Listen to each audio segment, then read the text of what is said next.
And joining me now from Calgary is TSN's Director of Scouting and TSN's unofficial General Manager of our Olympic teams, Craig Button. Craig, of course, today is channeling his inner Doug Armstrong. Doug Armstrong, the newly named General Manager of Canada's men's Olympic team. So let's check out Craig's projected roster. And here it is. Players are listed in pairs and lines. Their ages are listed as of February 4th, 2022.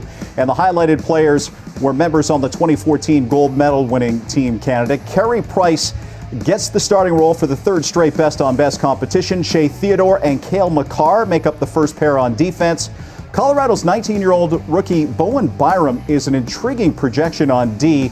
Connor McDavid and Nathan MacKinnon are paired on the first line. Sidney Crosby is back with his World Cup line mates, Brad Marchand and Patrice Bergeron. Braden Point and Mitch Marner would also make a pretty explosive duo. So, Craig, they only allow one puck on the ice at one time. So how do you see Connor McDavid and Nathan MacKinnon working together on the same line? I see them being absolutely dynamic. Nathan MacKinnon is an underrated playmaker, and we know how good Connor McDavid is. You put them both together with that speed, with the understanding that they know how to advance the play and how to exploit opportunities with the speed, with their hands, and with their brains. It's not a problem. There's only one puck. There's always only going to be one puck. These two players are superstars. I want them together. I want them challenging the opponents. Not to sound ageist at all, but are there any concerns about that line of 30-somethings, Marchand, Crosby, and Bergeron 1 year from now?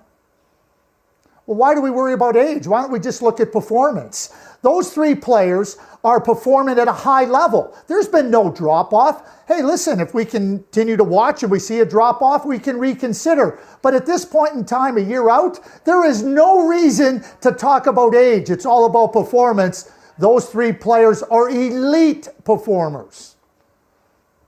Now, a couple intriguing names on your list in Bowen Byram and Nick Suzuki. Why Byram over maybe some more established players?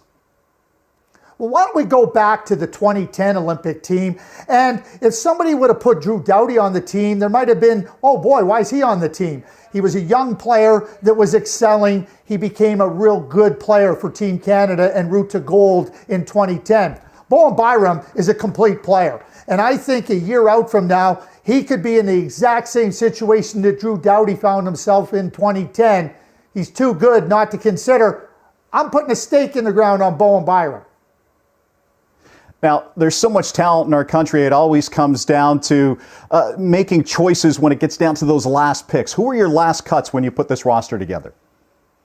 Well, I'm going to go on the blue line. I mean, Darnell Nurse, who's having a terrific season, who adds a real significant element and very easily could be on the team a year from now. He was a tough decision. I put Matt Barzal over Steven Stamkos, a very difficult choice. Tomorrow you could ask me this question, Corey, and I could have Steven Stamkos on the team. Matt and Steven are two very different types of players. Today I'm going with Matt Barzal, and it just speaks to how much talent Doug Armstrong is going to be able to choose from for the 2022 Olympic team. Well, still a year to go, but right now, there is the projected lineup for our unofficial general manager of TSN's Olympic teams, Craig Button.